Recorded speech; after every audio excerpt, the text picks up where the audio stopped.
Ms. Dar and Ms. Bloom, take us away. Thank you, Mayor. I have the privilege of being first on this one. So, Mayor and Council, again, Sarah Dar, Housing Director. And I wanted to update you on what has happened since the last time we were here. Last time we were here, we thought we'd be before you earlier. I think our target date was December. And the commitment we made to you, however, was that we would take the time necessary to make sure we addressed the hundreds of public comments that came in. And that's what we did. And we received so many comments that it took us some time. The comments were sorted, categorized, considered, researched, and impacted the final document that Leah is going to present in a few minutes. In addition to changes resulting from the Commission, City Council, and public comment, staff also made technical and conforming changes along the way. Technical and conforming changes are the types of things you were talking about earlier, like commas being moved, etc. They are purely technical and conforming. And Leah will cover all substantial changes made since the plan was last presented to you. We are here today only as a result of a massive team effort. I am simply the one with the privilege of introducing this item to you for discussion. We would not be here with such a quality product if not for literally hundreds of citizens of Flagstaff that have contributed thoughts, ideas, and critiques, including you, the City Council, the Housing Commission, and city staff outside of housing, such as long-range planning and the Attorney's Office. Housing staff is immensely grateful for the commitment, time, and dedication that's brought us to this point, including the time and commitment of all of the citizens that have had their fingers on this plan. While this project is a massive community effort, there is a thread that runs through this entire project. And that one thread, that one person, does deserve a moment of special recognition and a huge thank you. And that is Leah Bloom, who's the Housing Project Manager. It is because of Leah's exceptional project management, problem solving, dedication to this plan that is before you today in final form. In addition to Leah, Justina Costa, the Assistant Housing Director, provided endless support and encouragement along the way. Leah is always gracious and remembers to thank others. She remembers the names of all of the people that have participated in this and the groups that they met with, but very rarely does she receive a thank you for her work, nor does Justina. So I want to say thank you to Leah and Justina for their leadership, professionalism, and for their love of affordable housing and Flagstaff. This plan will help guide our work program for the next 10 years. And as we keep saying, it's not going to collect dust on the shelf. I'm going to give Leah a second to wipe her eyes because she did cry when we did this tour at the Housing Commission, and say again, thank you, Leah. And thank you to City Council for putting this effort in front of us as something for us to do. We're proud to present to you tonight the final 10-year housing plan. Leah? Thanks, Sarah, and hello, Council, hello, Mayor. I'm going to just introduce myself. My eyes are dry. I was prepared this time, so there's no surprises. Thanks so much for the introduction, though. I'm really grateful for it. And I'm going to turn off my camera and present to you, and then bring it back on when we have our robust conversation. Just get organized. So it is with great excitement that the housing team is presenting to you the final 10-year housing plan. Today, we will quickly review the housing emergency declaration that Council established in December of 2020. We're going to discuss the extensive public participation that took place from the beginning to the completion of the final plan, and we will cover the results from the community forum survey regarding the draft plan. We'll also discuss those substantial updates that Sarah was talking about that were incorporated into the final plan. And lastly, the presentation will end with next steps for plan implementation and reporting, and Housing will be asking you, Council, for your consideration of adoption to Flagstaff's final 10-year housing plan.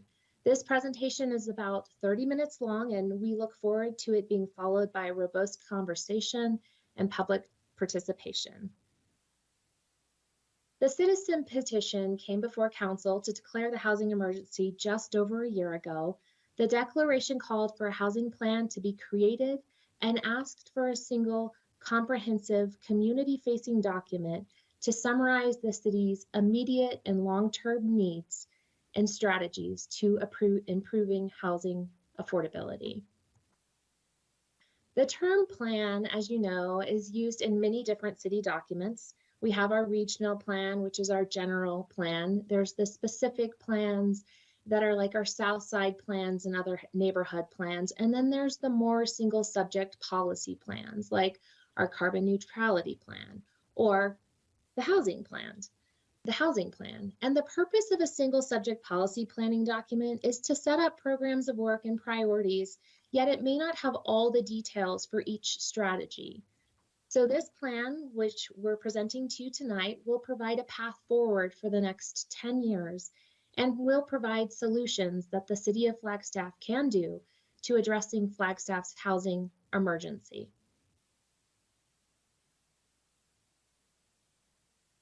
This plan provides, this will be accomplished through 4 policy categories, create, connect, preserve, and protect. The community will learn how housing is interconnected to healthcare, equity in neighborhoods, zoning and land use, sustainability, and economic opportunity. In our recent housing survey created for the plan, 75.8% of respondents, and that's 2,224 people, strongly agreed that owning a home was important to them. An additional 16.9% of the respondents agreed to this. Now, while 85% of Flagstaff residents strongly supported the development of affordable housing in the survey, this support for affordable housing dropped 20% when the question was localized to respondents' neighborhoods. We have work to do in educating the community what affordable housing is, what it looks like as infrastructure, who it serves, and how it keeps communities together. And this is exactly what the 10-year housing plan does. The current housing emergency has deep roots with no single root cause. There's no single solution to addressing this housing emergency, but rather multiple strategies that will work together in providing residents with additional housing stability. Flagstaff's residents' responses to the housing survey illustrated that the housing emergency is causing them to leave our community. A little over 58% of Flagstaff residents stated that they were either nearly certain to somewhat likely going to relocate due to housing costs. And the question we must ask ourselves is, what would Flagstaff become if 58% of our population moved? The intent of this plan is to help individuals and families achieve housing affordability for those who want to continue to call Flagstaff their home. The plan was created through continuous public participation. It began 1 month after the housing emergency declaration occurred. In January of 2021, the Housing Commission and the community got to work in creating a framework for action. The Commission approved the public participation plan, and this is when they established 6 informal working groups. These informal working groups worked nonstop from January to April, producing qualitative and quantitative data and creating policy initiatives and strategies to address Flagstaff's housing emergency. The working groups were our gap analysis working group, neighborhood and equity, sustainability, land use and zoning, and housing and healthcare. Now, the draft policy initiatives were then vetted internally, legally, and through the commission, and they were also shared with council and the community at large. Working groups included commissioners, city staff, community stakeholders, and they also included our real estate community, such as our realtors, lenders, architects and developers, builders. We had homeowner and renter representation. Teachers hopped on board, so did our Indigenous commissioners. We had data scientists and tons of organizations such as F Cubed, ACONA, the Chamber, NAU, Native American for Community Actions, Flagstaff Shelter Services, the Guidance Center, NARBA, Health Choice, Housing Solutions, and Catholic Charities. The county was involved, our League of Neighborhoods was involved, Interfaith Council, and more. The informal working group started the momentum to address Flagstaff's housing emergency. It grew into more than 80 volunteers and 1,000 volunteer hours. The local housing survey that was distributed garnered close to 3,000 responses. And to date, the Housing Commission unanimously approved the final housing plan. 4 Housing Commission meetings were held and 3 council meetings were held. Once the plan was established, the draft entered into a 30-day public comment period where the community provided feedback on plan policy initiatives and strategies via Flagstaff's community forum. 327 respondents participated in our community forum, which was an estimate of 16.4 hours of public comment. Now you will see this 327 participant numbers increase later in the slides, and that's because additional community members made comments during other opportunities of public outreach, such as our public meetings, emails, and stakeholder outreach meetings. Housing staff also met with interest groups, and these interest groups were our county, so Coconino County, the Chamber, F-Cubed, Northern Arizona Association for Realtors, and the Continuum of Care. Housing staff and current planners got to work. We reviewed and incorporated public comments and feedback into the final 10-year housing plan. And I just want to put a huge shout out to Sarah, Dr. and Jordan for their dedication and guidance in this process. They were such a resource for this plan. Just as a refresher, the plan defines what affordable housing is. And as you know, it's when a household pays no more than 30% of their income towards housing.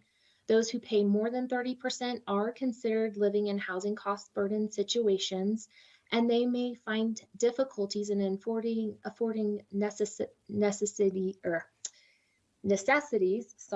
such as food, clothing, transportation, and medical care.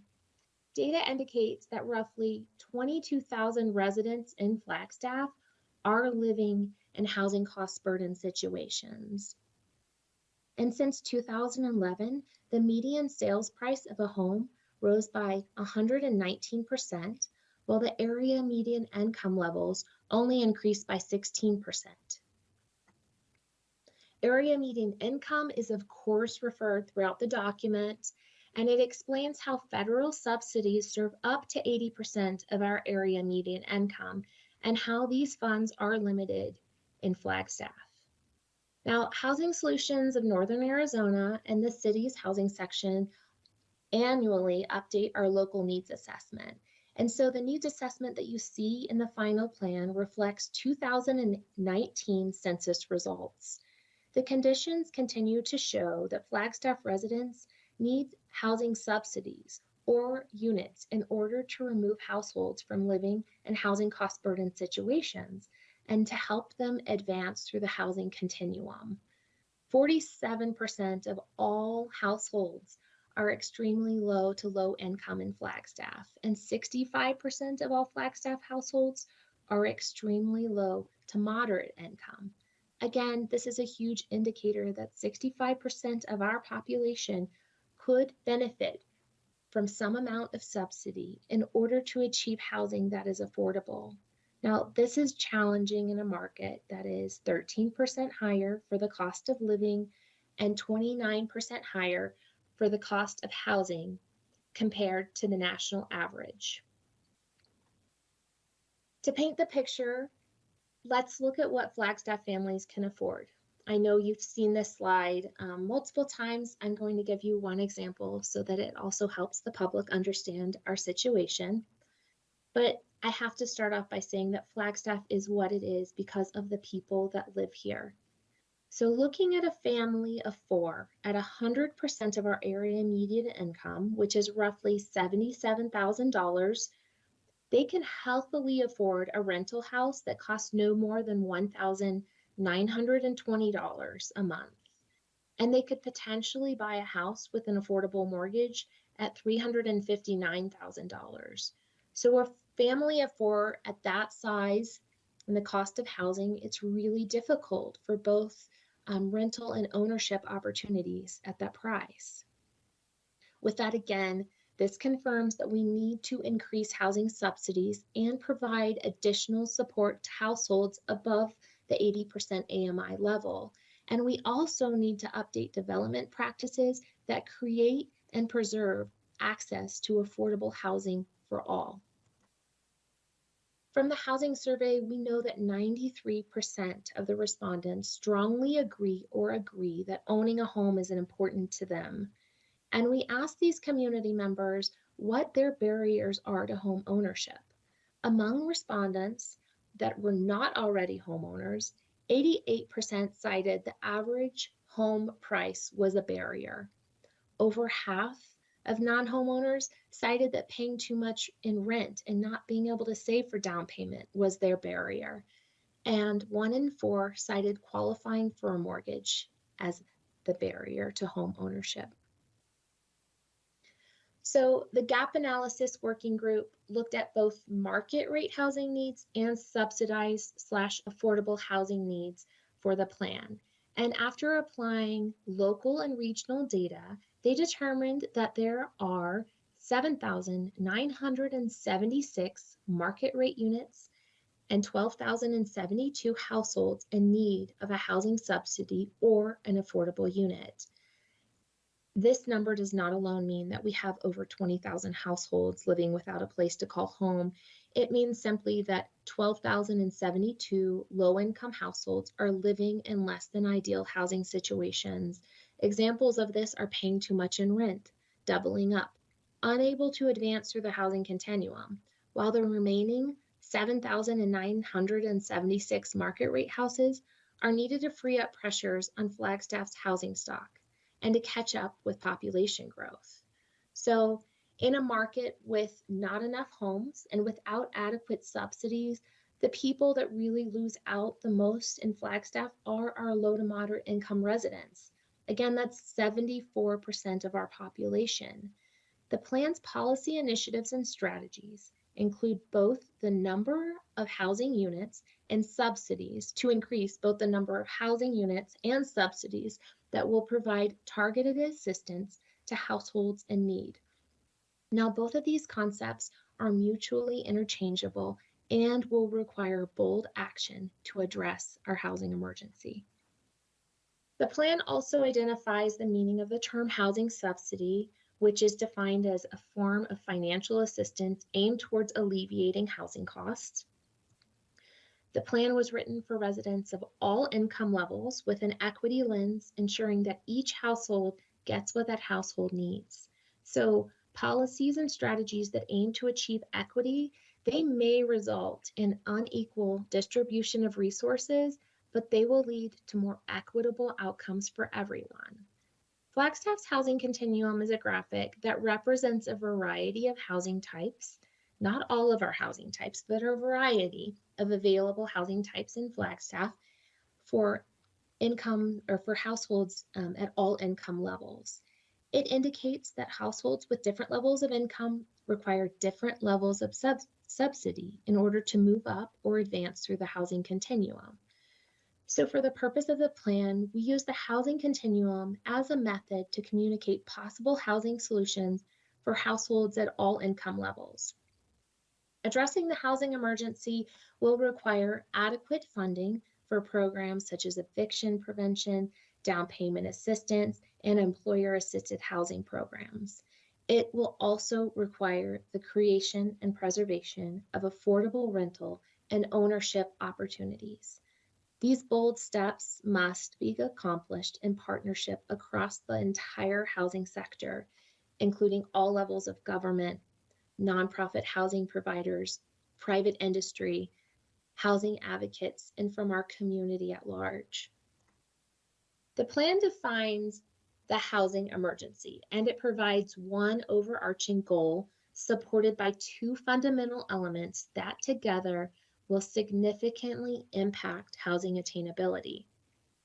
The goal will be accomplished through the implementation of policy initiatives and strategies, which are in this document. And implementation of the policy initiatives and strategies will be accomplished through the City of Flagstaff's budget process in collaboration with city staff, private, public, and nonprofit partnerships.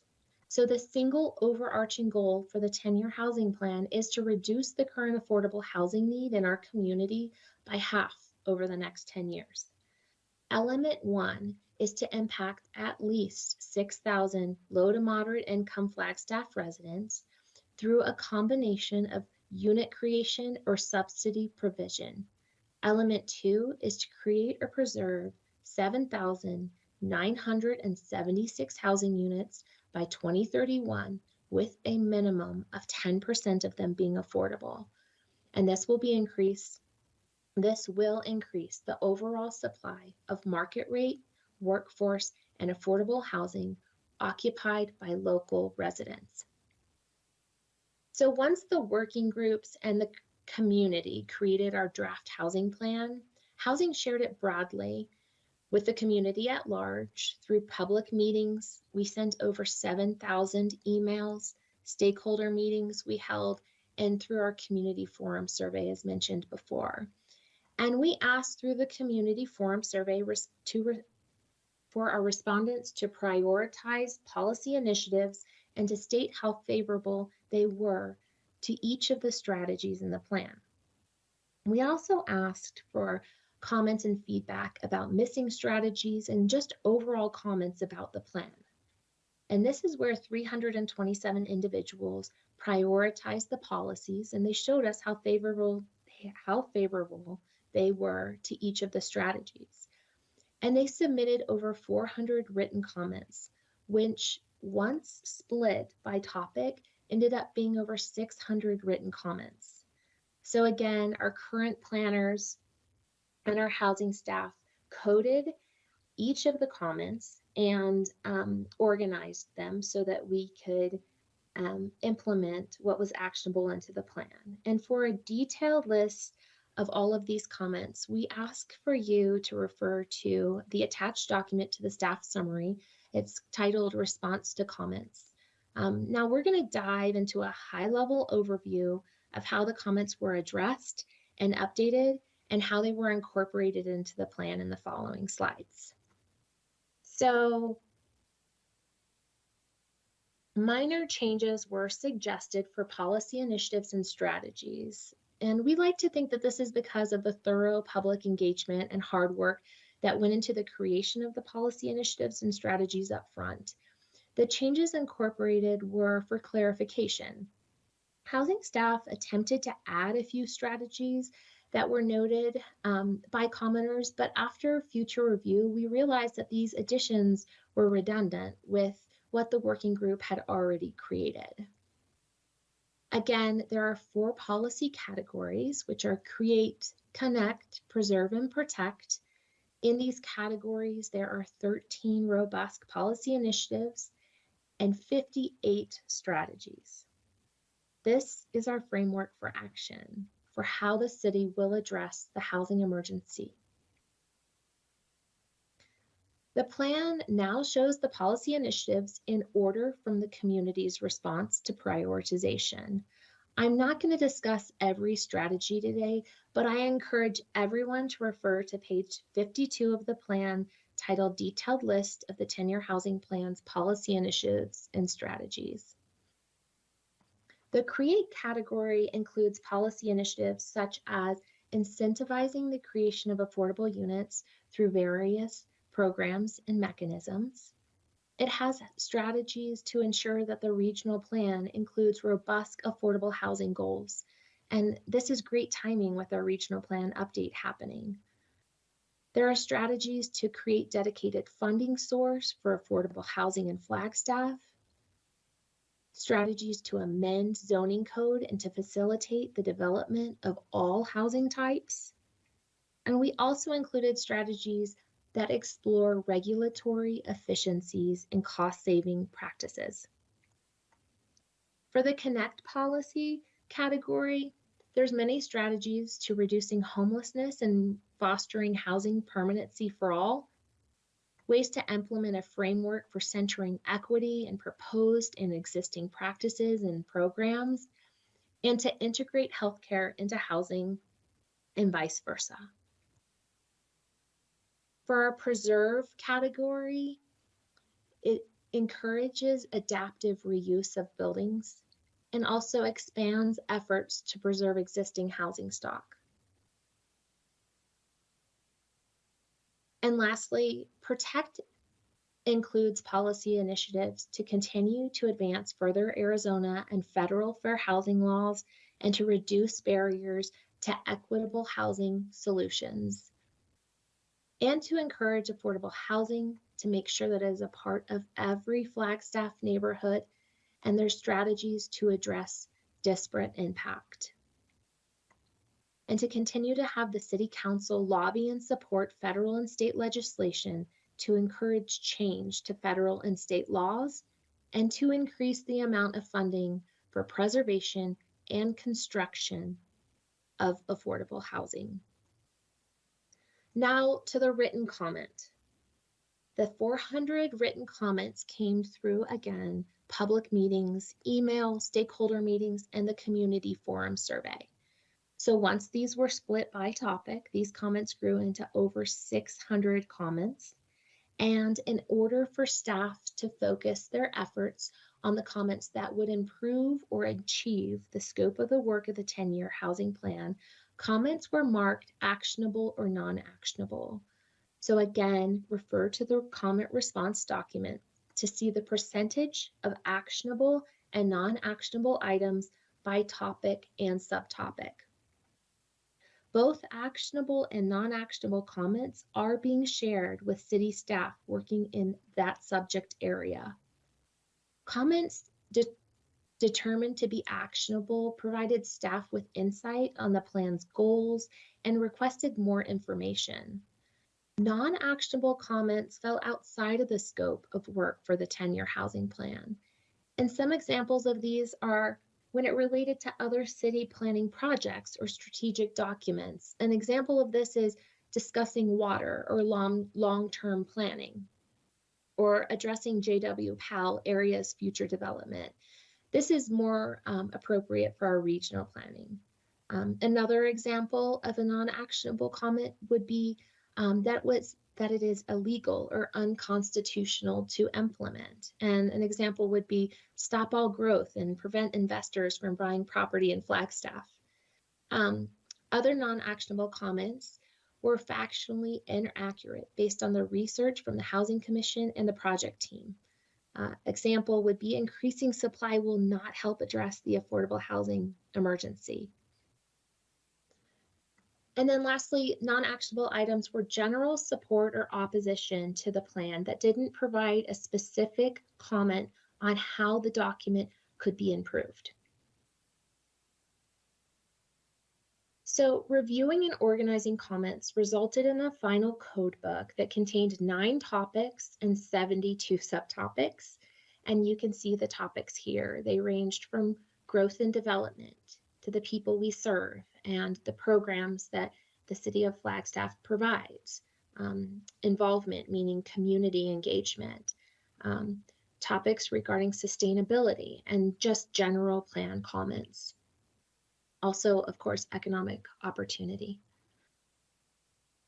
So through the actionable comments, changes to language was incorporated into the plan, the final plan, and here are examples of language changes. So for plan flexibility, while the 10-year housing plan must be a living document grounded in a clear scope of work but flexible in its approach, flexibility is necessary to reflect changing market conditions and expand knowledge base. The plan is a framework for action, providing conceptual strategies that the city will undertake to address the community's housing emergency. For evaluation and reporting, we heard from council members and the community at large that reporting should be shared with the Planning and Zoning Commission.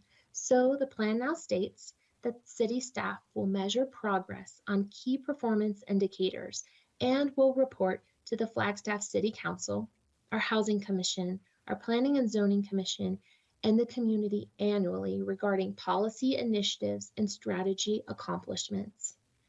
And during the last council meeting, we had a detailed discussion about the intention of the plan.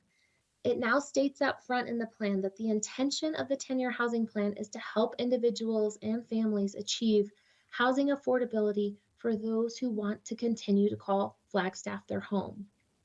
We also have language about multi-pronged approach. The plan discusses how the current housing emergency has deep roots with no single root cause, and that there's no single solution to addressing the housing emergency, but rather multiple strategies that will work together with providing residents with additional housing subsidies. The term NIMBY, acronym for Not in My Backyard, it was removed. This term was offensive to some of our community members, and the city wants to stay unified in housing affordability efforts. So NIMBY has been replaced with the term community opposition. NAU, additional language has been incorporated about students' financial housing situations and how they too can be living in housing cost burden situations.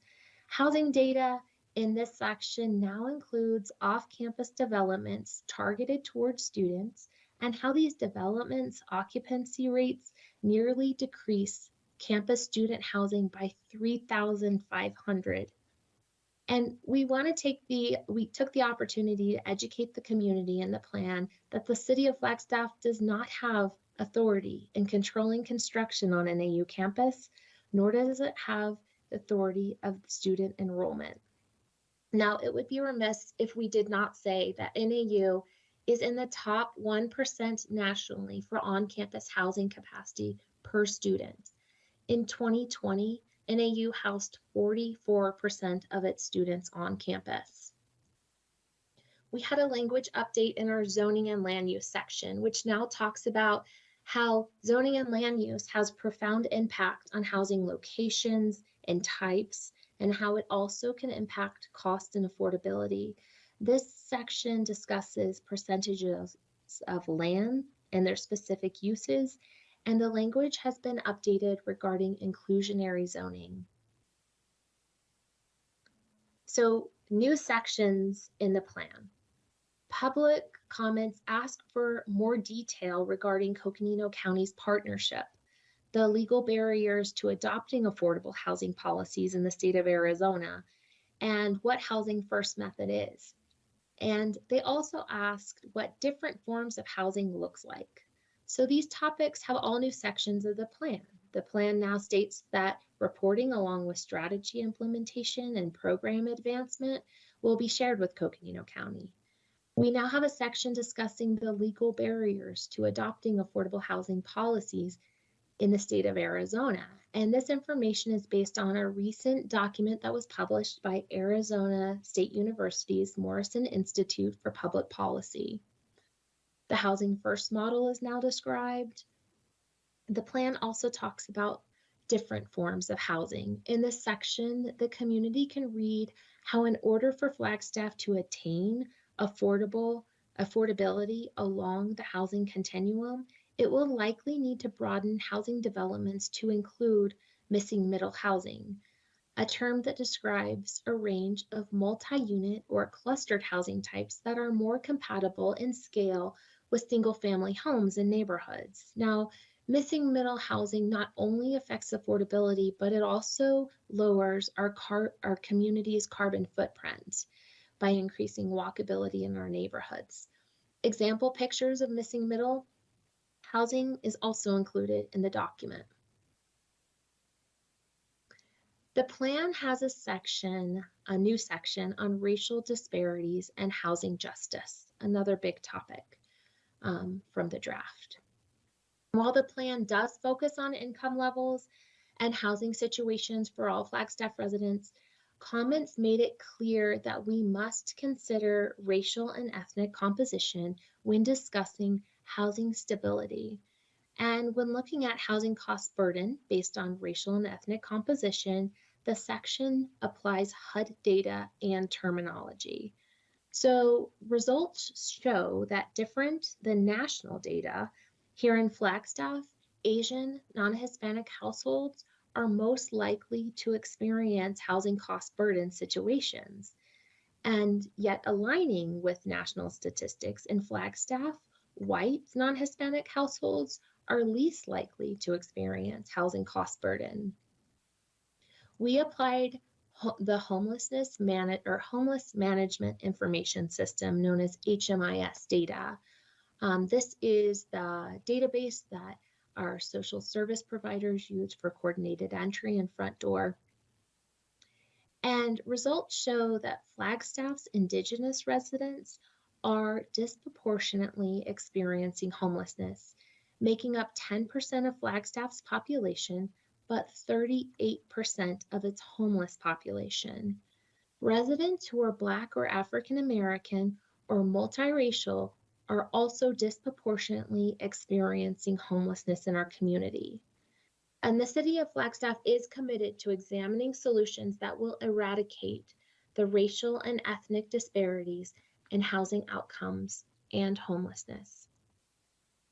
Comments displayed concerns that the community, that increasing additional housing subsidies and units would go towards non-established residents or those moving here for the services.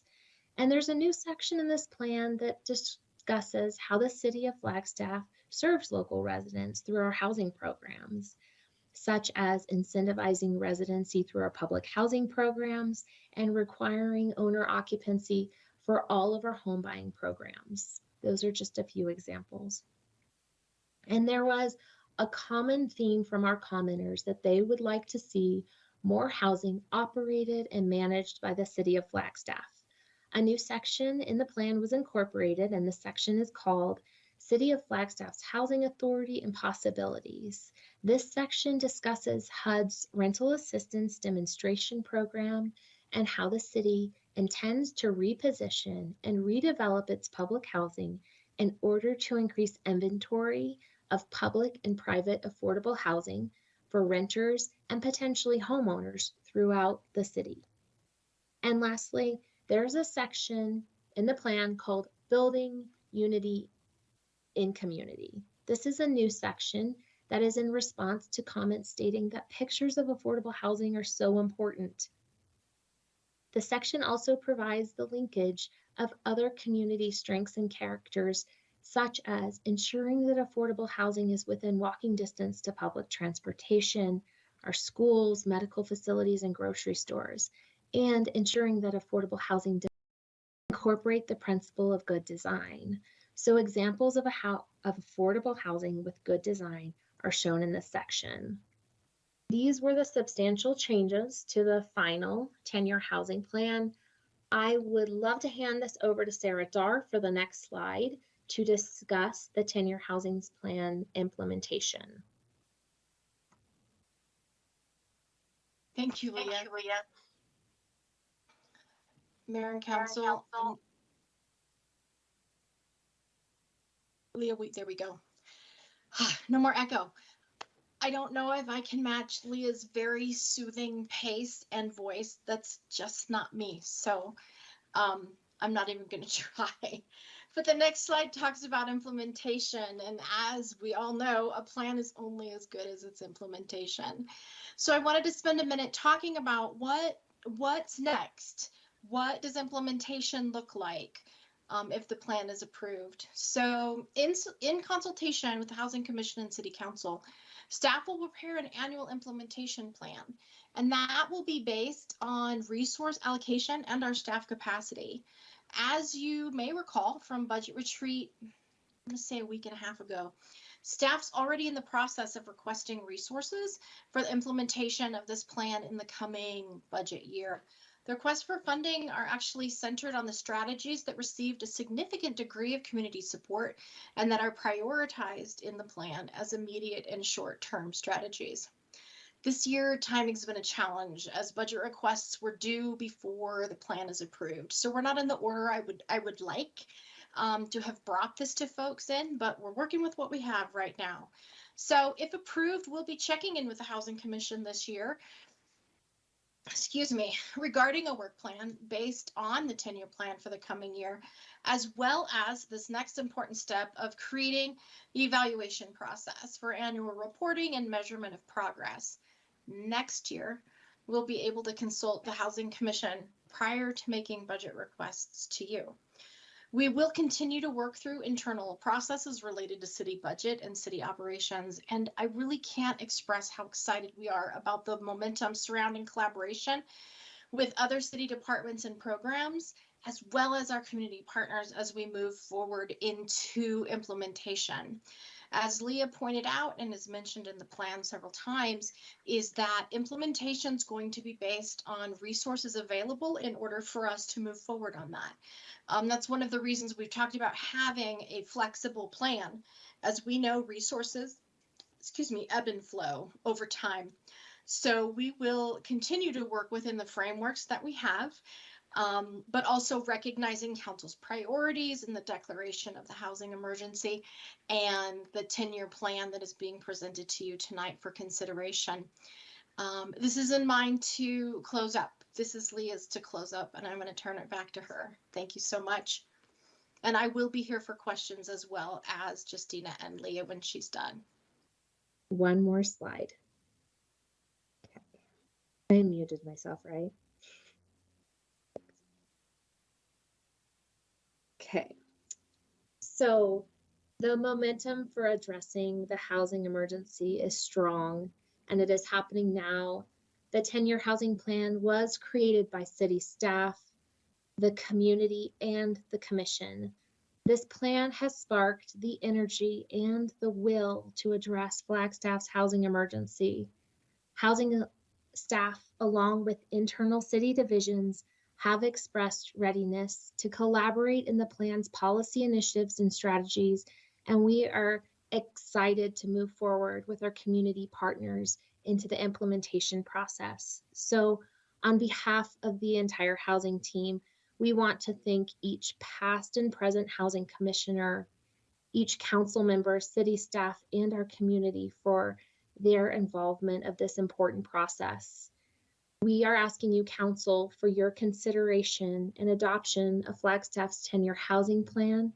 And like Sarah said, we, Justina, myself, and Sarah are here to answer any questions you have. Thank you so much.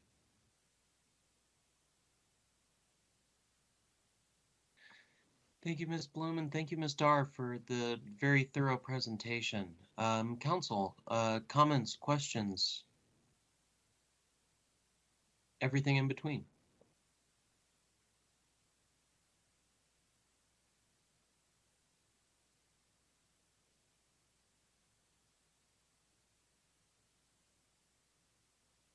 Councilmember Shmoney. Thank you, Mayor and Leah, Justina, and Sarah. Wow, this is so exciting. What a great plan. And I really enjoyed going back through it leading into today's discussion. Quick question. In regards to better supporting our unsheltered population, I noticed in the policies there wasn't much talk about transitional housing. I understand that there's a very significant need for permanent housing, and we really have, I believe, a need for both transitional and permanent. But I was hoping someone might be able to speak to the discussions had regarding transitional housing amongst the working groups or the commissions or staff or whomever, and if that was something that might be able to be added as a policy to add to the list. Sarah, do you have a thought to share? I do have a thought to share, and thank you for the question. You may notice that there's not really any particular housing type called out. Rather, the focus is on the overall goal is create housing options for households at all income levels and family sizes occupied by local residents. Thanks for letting me look at my notes when we chat. The other one is in create 4 is amend the zoning code to facilitate development of all housing types, reduce homelessness in Flagstaff community, and seek creative solutions to foster housing permanency for all, where transitional would be a step there as well. We did this on purpose. along the lines of it being a 10-year plan, and as funding changes and strategies changed, we really wanted to focus on housing for all. So transitional fits into these strategies.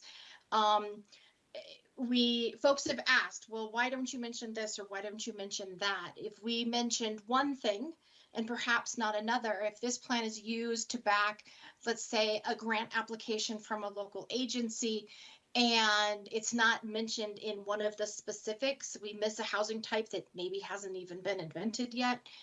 We didn't want to be in that situation. So it was actually on purpose that we did not start calling out all the housing types, so that we didn't inadvertently omit something or not look far enough into the future to be able to imagine what might be coming. Does that make sense?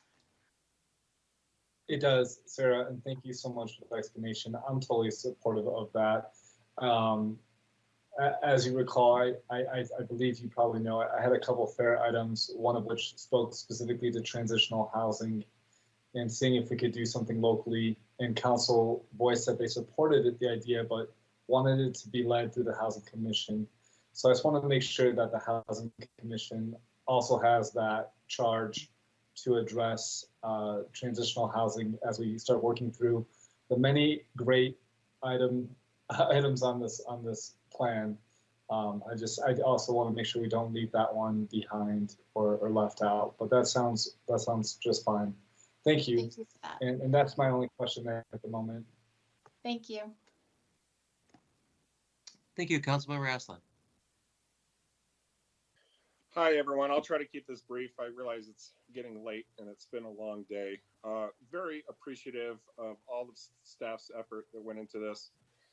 It's very impressive. I did read the whole thing.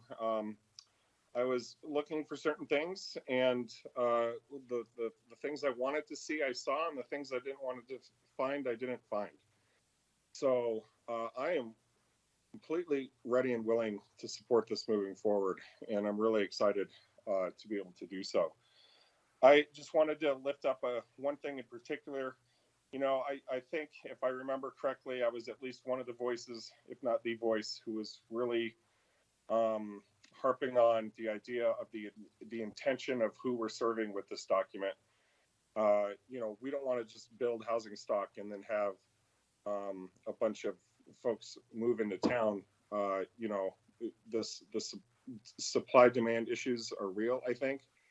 I don't think we can simply build our way into housing affordability.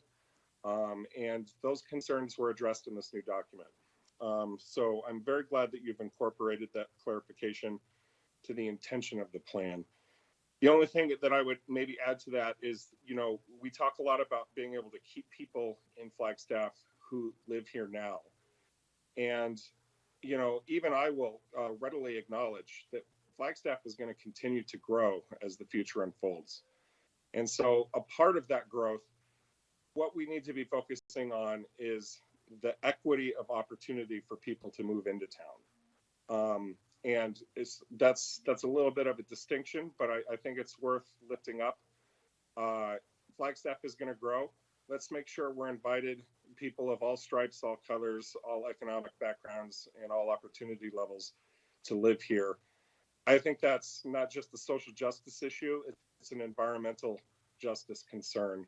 And the types of things that are addressed in this housing plan speak to that. And so just really, really grateful for it. I also really like the distinction of a unit creation or, you know, expanding existing housing stock and the subsidy provision. The fact that those two are in balance and harmony with each other is very important to me, and it's there. Thank you very much. More work went into this than I will ever be able to appreciate. And the community here in Flagstaff has spoken. We want to see more housing stock. We want to see more opportunities for people to move into a variety of different types of homes. We need that continuum to be available, but we need to be building these units for people to live in them, not for developers to flip investment opportunities. And as long as we can keep those things in mind, I am fully on board with this 10-year housing plan.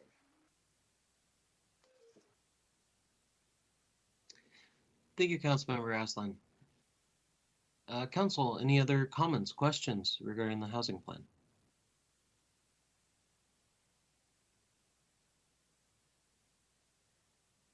Also happy to take motions for the approval. Mayor, we do have public comment on this item. Oh, yes, we do. My apologies. Just seeing that again. So let's go to the public commenters after and then we'll turn it back to council. Thank you, Mayor. Our first public commenter tonight is Brandon O'Brien. Brandon, you may go ahead. Okay, can you hear me? Yes, please go ahead. Sure. Okay. Yeah, thank you, Mayor. Thank you, City Council. And first, I just wanted to compliment this plan overall because it's really wide-ranging. I think it does a really good job of diagnosing why the housing problems exist in the city and the challenges in confronting them. And before I go further and give potential critiques or feedback, I'd like to say I'm in favor of adopting this plan and starting to work on all these issues. I've spent the last 2 years at NAU studying the impact of short-term rentals on Western mountain towns like Flagstaff. And I've interviewed some of you and other city officials, and this really kind of fits into it in that way. I think one of the things I'd like to say related to diagnosing the current problems that this does a really good job of. Part of me wishes that it identified the ultimate goals or the ultimate policy fixes that could be done. I know it's a plan and I like that it's very actionable, but I wish there was some metric where it's like, oh, okay, if we had the ability to regulate short-term rentals, if we had the ability to put a tax on second homes, if we had the ability to do this, then we would, and this is how we would do it. Because some of those things really could change with changes at the state legislature. And so I think it's good to identify what's possible in this moment, but also that what's possible could change dramatically, potentially. And then the second thing kind of follows up on what Councilmember Aslan said, that I think it was, you don't think we can build our way to housing affordability. And I really agree with that. I think that was something I came up with again and again in my research. A lot of communities identify the problem, and I think this is happening nationwide, as, oh, our housing stock is just too low and we need to build more housing. Nationwide, there's never been, percentage-wise and actually numbers-wise, it's at the lowest rate of housing being built for entry-level homes across the country. And that's definitely the case in Flagstaff, problem that we have. And so there's an article in the Daily Sun at the end of 2016 that identified nearly 6,000 housing units about to be built. And just 5 years later, we're now saying we have this major shortage in housing. And Brendan, I think that's, unfortunately we have 3 minutes per participant, but okay. I'd be very, very interested in some of your research, the Daily Sun article, and please send any of that information to council@flagstaffaz.gov. I think that's very important for our considerations, and we really do appreciate the input on that and Okay. the research. Thank you. I'm sure you've far more than many of us on this call, so I appreciate it. All right. Sure thing. Yeah, and next public participant. Victor Page, you may unmute yourself and address Mayor and Council.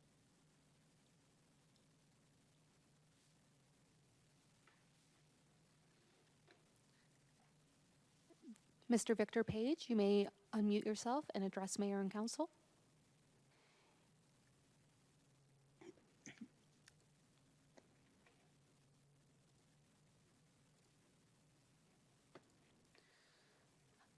Sir, I can see that you are unmuted. Can you try speaking?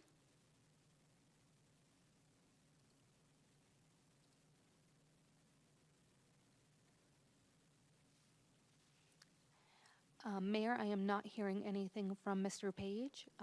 Would you like to Thank move you. on? Well, yeah, we'll circle back, but please, yeah, continue with the queue. Terrific. Ms. Devonna McLaughlin, you are next in the speaker queue. You have 3 minutes. Thank you so much. Good evening, Mr. Mayor and members of council. It's me again, I'm back. So I appreciate the opportunity to speak tonight again on this important housing topic.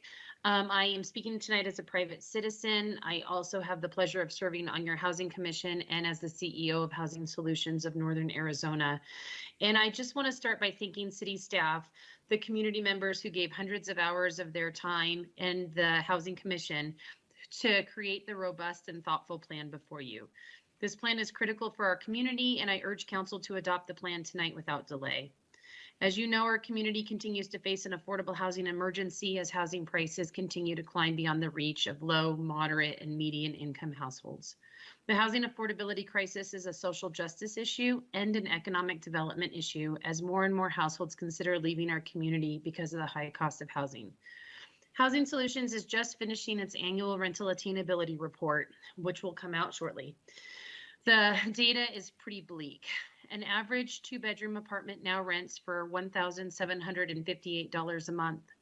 A single parent wanting to rent that average 2-bedroom apartment would need to work 86.9 hours a week at minimum wage in order for the apartment to be affordable. That's simply not realistic. The average cost of a 3-bedroom unit is $2,188 a month. Homes for sale are difficult to find and expensive. I just checked the multiple listing service tonight, and there are 3 homes listed for sale in Ponderosa Trails, the working class neighborhood where I live. 2 of those homes are under contract, and the remaining home has been on the market for a whopping 1 day with a list price of $725,000. Now is the time to focus on strategies to increase affordable housing. Adopting this plan is a first step, a critical first step.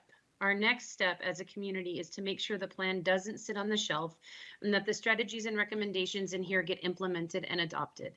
It's also the time to robustly fund housing initiatives and support policies that will make significant differences. I challenge the council, the city, and the community to come together to support affordable housing investment. And I hope today is a first step in an ongoing and thoughtful discussion about how we make decent housing available to all. Thanks again for your time, your support, and your dedication to housing as a basic human right. Thank you, Devonna. Next public comment. Mr. Tyler Denham, you have 3 minutes to address Mayor and Council. Hi, thank you. This is Tyler Denham. I'm back for comment on this item. As one of the members of the Housing Commission that approved the plan to be forwarded to City Council, I obviously support your adoption of the plan tonight. Although I'm speaking now as a private citizen, and I just want to thank everyone that was involved in the creation of the plan. Between the dozens of subgroups and working sessions, commission meetings, and public feedback, this document reflects hundreds of hours of resident engagement. And really, it's just a shame that 3 minutes is not enough time to thank everyone individually. As for the plan itself, I'm confident in either this version passing today or a version incorporating feedback from you passing quickly thereafter. So I'm genuinely excited for the near future where with the plan in hand, you are able to make real progress on housing affordability. That's all. Thank you. Thank you, Tyler, and thank you for your service to our Housing Commission. Next public comment. Ms. Cara House, you may please go ahead. Thank you. Good evening, Mayor DC, Vice Mayor Daggett, and all honored council members. My name is Cara House, and while I currently serve on the Housing Commission, I am speaking today as a private citizen and not on behalf of the commission. I thank council for considering the adoption of the 10-year housing plan, and I want to acknowledge all the work that has gone into this plan. I'm proud of the work that has gone into it from the Housing Commission and so grateful to all the focus groups, citizen commenters, staff, organizations, and agencies, and many others who contributed to that work. I'm grateful to the Housing Division team members for simply innumerable volumes of time in both hours and emotional labors that they dedicated to compiling the hundreds of thoughts, ideas, recommendations, and more that have gone into this plan.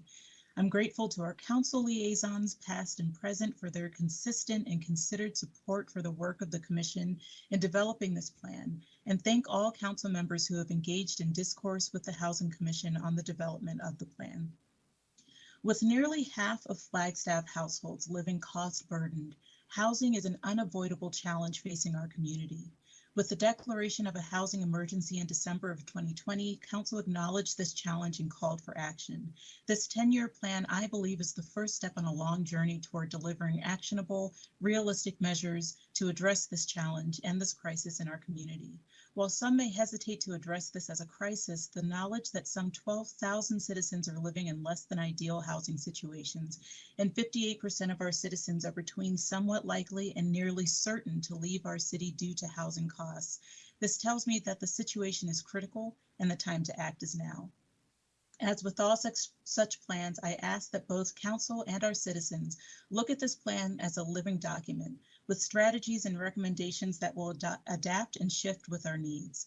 This is not an end, but a beginning to the work toward ensuring our ongoing commitment to meeting the affordable housing needs of all citizens through all neighborhoods in our city. I hope with the adoption of this plan, we will continue to focus on ongoing partnerships and relationships that will advance the goals and recommendations of the plan.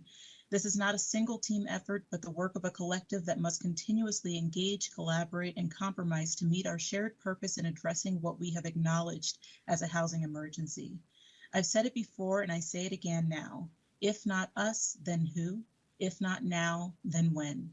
I thank you for taking decisive action now and for your willingness to be part of advancing this action toward meeting the constantly growing need for safe, affordable, equitable, and attainable housing for all who call Flagstaff home.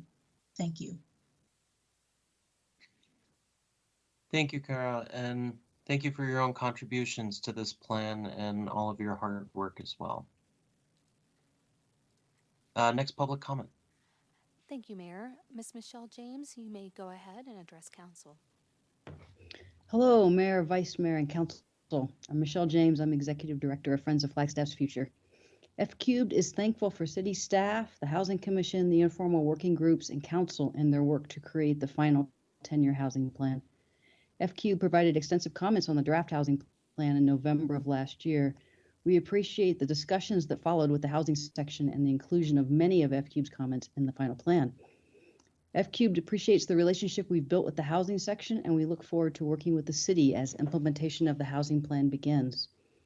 Going forward, we ask that the council give special attention to the following concerns. The housing plan provides an excellent overarching narrative of the needs, concerns, and complexities related to affordable housing in Flagstaff. F Cubed is concerned that the issues outlined in these sections are not, at this point, linked to a specific strategy or initiative.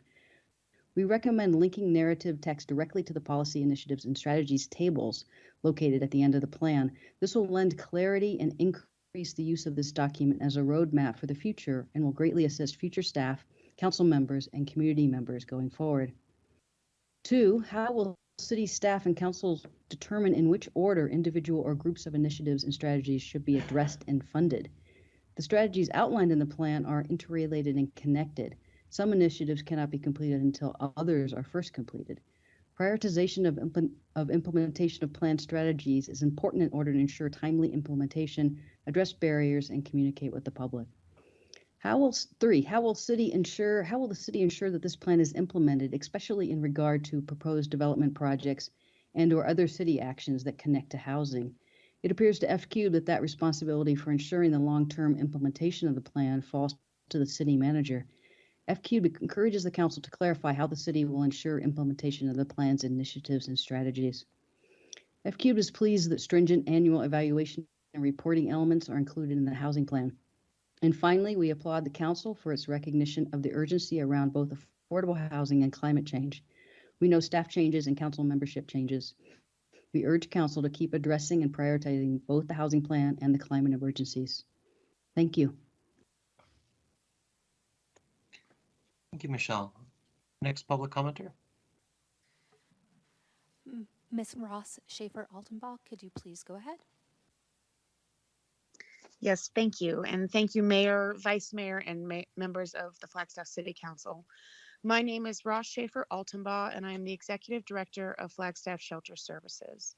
I am a member of the Flagstaff Housing Commission, but tonight I'm here representing myself and Flagstaff Shelter Services.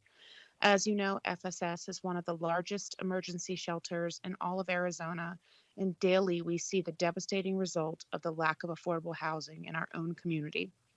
So tonight, I am here to show my enthusiastic support of the 10-year housing plan you have in front of you. I want to give thanks to the city and its housing staff and the countless hours that so many citizens in our community put in for their perseverance in putting this plan together. The National Alliance to End Homelessness makes the accurate and bold statement, as the gap between increasing housing costs and stagnant incomes widen, the end result is that more people will become homeless. Our community has already said that housing is an emergency. We literally cannot afford to not adopt this housing plan. The people that put this plan together understood the problem, but they also see the road to solutions through action. The individuals and families at risk of becoming homeless in our community need our city leadership to act tonight. Join me in supporting this plan. Our community is looking to you to not only be able to identify this emergency, but to adopt the plan to get us through it. Thank you. Thank you, Ross. Next public commenter. Miss Heather Marcy, could you please go ahead? Good evening, Mayor, Vice Mayor, and Council. Heather Marcy, representing myself. First of all, I just want to say great job, Leah Bloom, and the Housing Section and the Housing Commission. I want to fully express my support for the 10-year housing plan, especially in regards to the ballot measure for the housing bond. You know, I'm one of these folks that we're talking about tonight that is priced out of the market and has been here for 20 plus years and wants to stay and tried to buy this last go round. In my household, we have, oh, Stacy, was that for me? No, please go ahead. Oh, I'm so sorry. So in my household, we do have a six-figure income. We had six figures for a down payment. Our price cap was at about $550,000, and we were looking between 2020 and 2021. You know, we realized summer of 2021 this was not going to happen for us. Between the all cash offers, the 50 to 100 to 200 over ask, and we've seen it rapidly rise since then. As Devonna said, you know, I check the MLS all the time. Everything's between $600,000 to $800,000. And you know, one specific experience I had that I wanted to share with council tonight was with one of the newer developments, Orion Timber Sky. They advertised homes starting in the 400s, and when we approached them, the developer shared that one, you'd put a security deposit of $5,000 down, then you would make your best bid on one of their lots. And if the bid was successful, there would be a $75,000 fee for the concrete to be poured.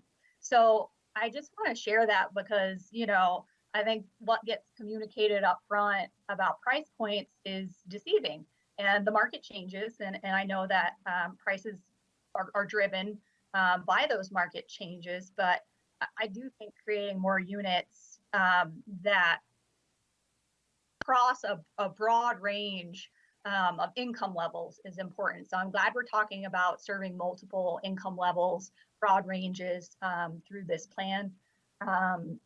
In terms of implementation, I really think strategic partnerships are going to be important. The city does so much, and you all can't do everything. And, you know, in terms of my work in victim services and social services for the past 16 years, I'm really well acquainted with a lot of the services and folks that are working in housing. And so, you know, I would like to see the city contract with people like Housing Solutions of Northern Arizona to really start moving the dial on some of the low income housing for individuals, for families, to serve all the folks that are in need. You know, they've been doing this the past several years. They have this dialed in. Thank They you. understand the benefits. Participant, but would like to hear more. You are welcome to also email council. I'm also very excited about this plan for council@flagstaffaz.gov. And yeah, anything further, we're happy to hear. Thank you. Next public commenter. Thank you, Mayor. We are going to try to see if Mr. Page was able to fix his microphone. Mr. Page, you can go ahead and unmute yourself and try to speak again.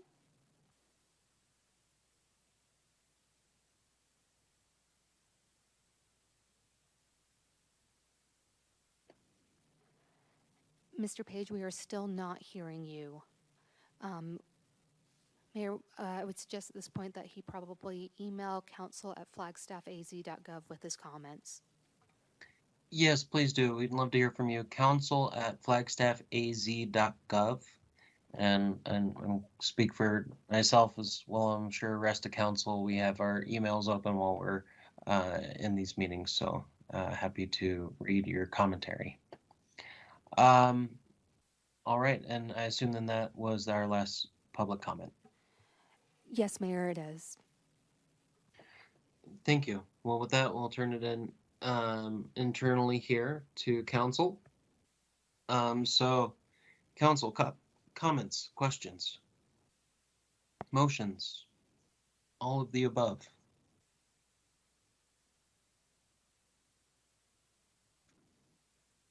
Vice Mayor. Thank you, Mayor. Thank you, staff. Thank you to all the public that lent comments, and all of the people who participated in the countless meetings. There were really great questions asked, and as you can see, great feedback given. I'm so happy to see us at this place where we're ready to adopt this, and I'm so grateful that City Council and a growing portion of the community is recognizing affordable housing as the emergency that it is. Our business owners have been telling us this for a long time, and people trying to find adequate rentals, people wanting to buy a house. They've been saying this for a long time, but I feel like finally the community is, as a whole, is hearing it, and I'm just excited about where we're going to go with this. So I am, I'm so happy to adopt this tonight. Thank you. Thank you, Vice Mayor. Councilmember McCarthy. Thank you, Mayor. I am going to support this, but I just want to, for the record, say that there's things in this that I really don't like, and there's things in it that I think are just wonderful. Just to give a couple examples, I don't think I would support increasing our sales tax for this purpose. That's create 3.4. Create 4.2. It talks about taking industrial land and using it for housing. Well, on a case-by-case basis, we might do that, but I am concerned that we don't have a lot of industrial land, which we need for jobs. On the other side, create 4.7. It talks about what we can do to encourage ADUs, and which will create some more density without compromising neighborhoods.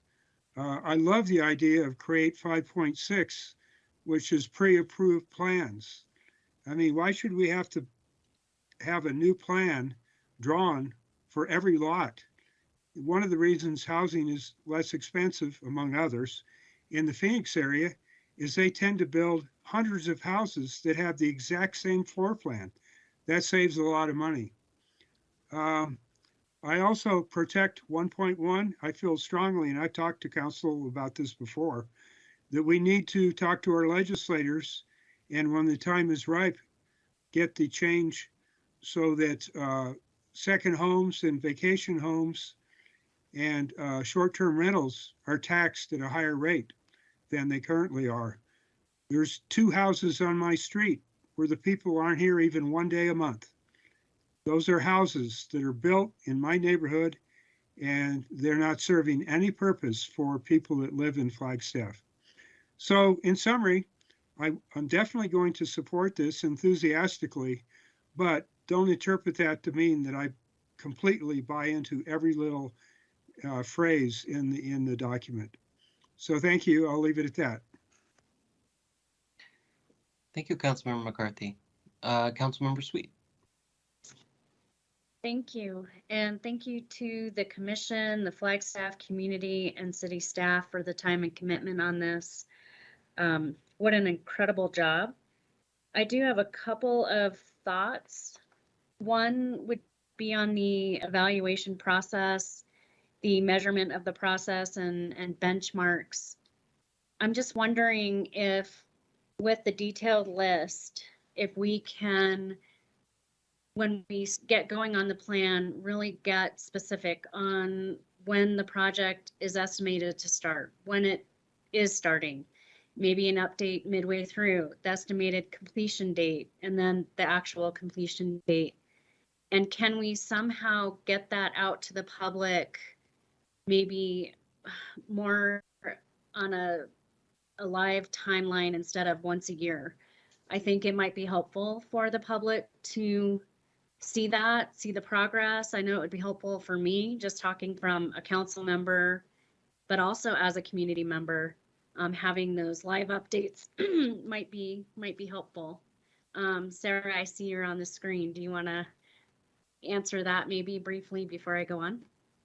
Sure.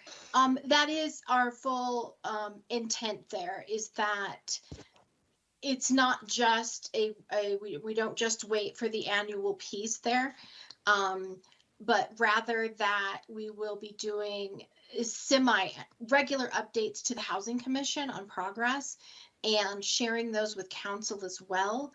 Our intent is to only do a formal published full report on an annual basis. We didn't want to overcommit.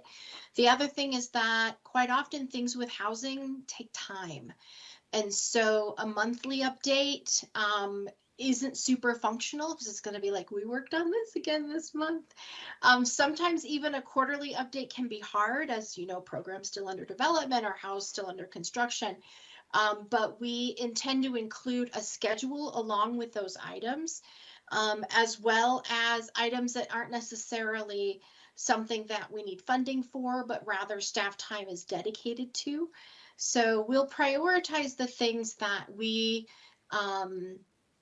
no, we're not going to prioritize. We're relying on the plan and the community feedback that has established that prioritization.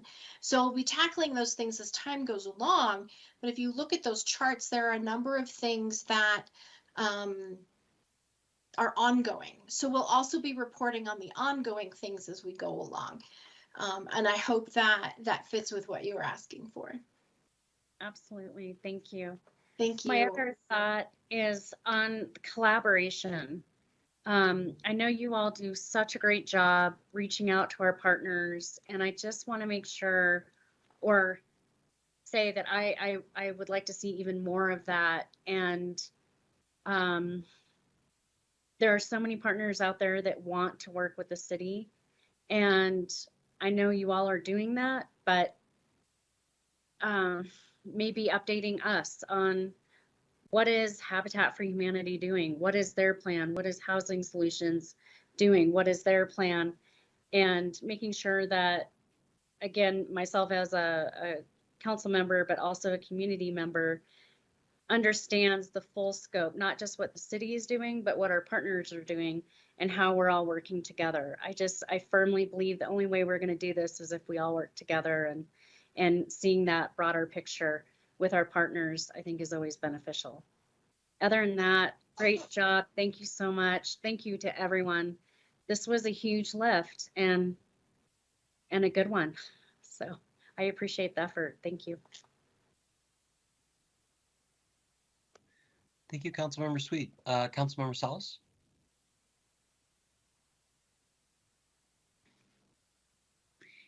It's exactly a year, 2 months, and 2 weeks ago when the previous council declared the housing emergency. And I could not express my gratitude and appreciation more than big, grateful, thankful hearts to everyone who was involved in developing and evolving this housing plan, from the housing section to the housing commission, to all the community members and stakeholders and members of the public who participated in molding this plan. And I agree, this is an evolving plan, and I agree with Council Member McCarthy. I may not support some of the strategies that have been mentioned, like increasing sales tax or repurposing or rezoning industrial zone to turn into residential. But I support most of the strategies that were identified. I commend staff and the Housing Commission to also include the racial disparity and also involving the county as a community partner. You know, it all boils down to the essence of the plan, you know, speaking to resiliency, healthcare, neighborhood and equity, sustainability, zoning and land use, and economic opportunity. Keeping in mind that workforce housing attainability is very integral to economic vitality, not only for Flagstaff, but for the region. We have 38% of our Flagstaff workers and workforce employed in Flagstaff who live outside the city limit because of lack of attainable housing for our own workforce. So hopefully that can be addressed. And boy, just a couple of days ago, we heard there was an announcement that the Arizona Department of Housing has about, I think, 40 million to provide about 500 transitional homes for Arizona residents who are currently homeless in rural Arizona, and Flagstaff was identified as one of the towns that the Department of Housing is looking into. And again, I am in support of this plan, and also all measures in terms of gaining state and federal support in terms of policy and dollars, and pushing forth partnership and collaboration, especially private-public partnership, to implement this plan. Thank you. Hearts. Thank you, Councilmember Salas. Councilmember Shimoni. Thank you, Mayor. One last comment from me. Oh my gosh, you know, just hearing all the public comment and the presentation and just kind of reflecting on what this all means. Sarah and Leah, now I'm gonna start getting emotional, but this is such a big deal. And I'm just so excited and feeling a bit emotional just because this is such a big deal, Mayor and Council and to the community. This is such a big deal. And I can't you know, help but want to recognize the previous council and their efforts leading into this with declaring a housing emergency, which I'm hearing council members speak to with more clarity. There's been numerous times where we've gone back and forth calling it a crisis, an emergency. And I think as time progresses and the emergency becomes more and more clear, I believe council has it pretty clear that it is an emergency and that council has declared an emergency. So I'm very proud to hear that becoming a known understanding amongst council members. That's a big deal to me. We established a housing commission not too long ago, and that commission got started and going at 100 miles an hour. And Leah, Justina, Sarah, Vice Mayor Daggett, you know, and all the commissioners and working groups. Wow, you know, I wasn't involved at the level that level of weeds of your efforts, but I have a feeling I know a little bit about the work that was put in, and I can really appreciate and respect your efforts and your commitment to the city. You know, I feel super humbled to be in the position to approve this plan and take all the hard work that's been put into this and help it just that one more step moving forward. You know, as Heather Marcy, one of the public speakers, mentioned, the cost of housing and the struggles of making it here. I'm right there with you. I don't know if I'm going to be able to buy a house in Flagstaff, and that's just the reality. It's definitely a difficult time we're at in the community, and we've reached a fork in the road, and we have a choice to make. You know, how do we want to grow up, and how do we want to progress as a community? Do we want to become the next Aspen or whatever example we want to call and utilize, or do we want to maintain our Flagstaff culture and diversity? Councilmember Aslam, you talked about, you know, the equity lens and diversity of who we want to bring into town. And I also want to just make the point that we need to keep Flagstaff as whole as possible as we're seeing this mass movement of potential residents leaving our community. So just a couple last points in closing before we get to Vice Mayor's comments and motion. Leah, Sarah, through the lens of equity, I loved all the different points made about that in the plan. And I just asked that we also overlay a lens of location with equity. I know that we're very aware of that. And Sarah, I see you nodding your head. And it's almost like there could be a map overlaid the city through the lens of equity, and efforts could be prioritized based off of location and the points that they get for being in the different locations. But I know that that's such a hurdle, and I know that it's a political hurdle, again, council.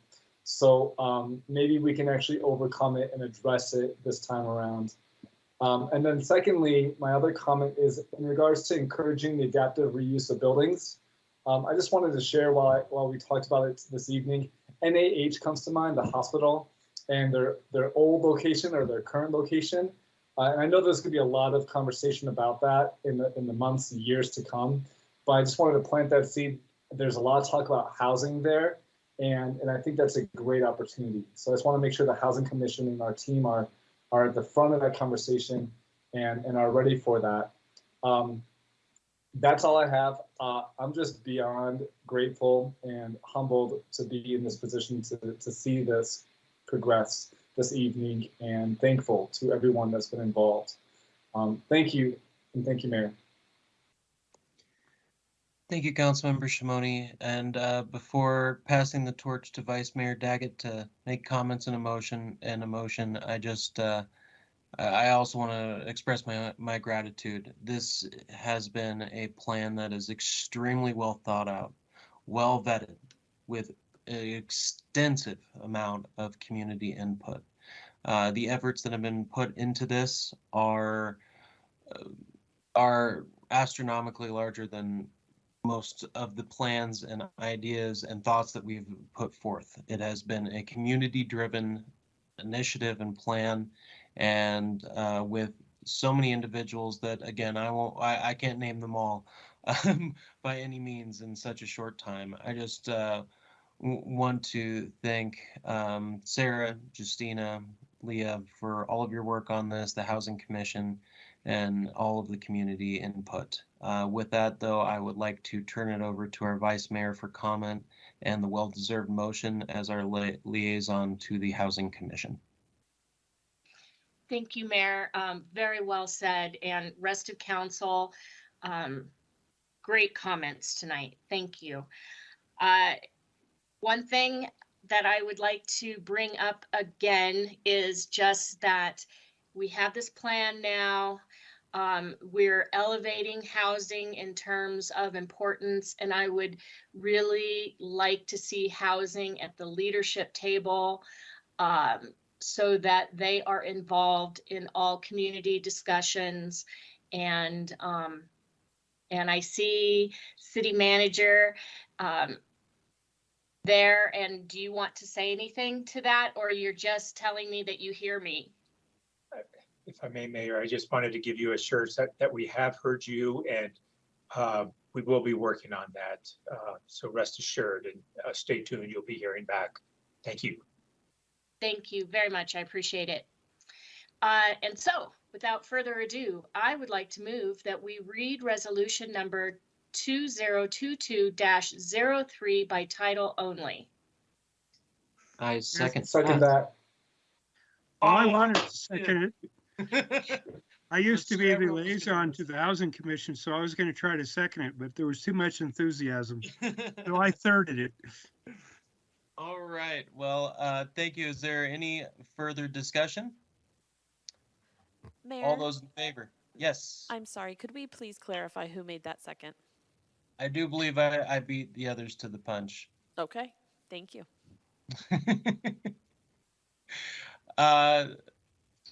So any further discussion? All those in favor?